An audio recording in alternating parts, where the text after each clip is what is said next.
اپنے حکم سے اپنے بندوں میں سے جس کے پاس چاہتا ہے بھیجتا ہے کہ لوگوں کو بتا دو کہ میرے سوا کوئی معبود نہیں تو مجھی سے ڈرو.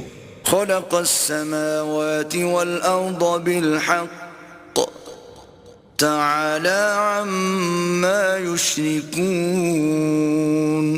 اسی نے آسمانوں اور زمین کو مبنی بر حکمت پیدا کیا، اس کی ذات ان کافروں کے شرک سے اونچی ہے. خلق الإنسان من نطفة فإذا هو خصيم مبين.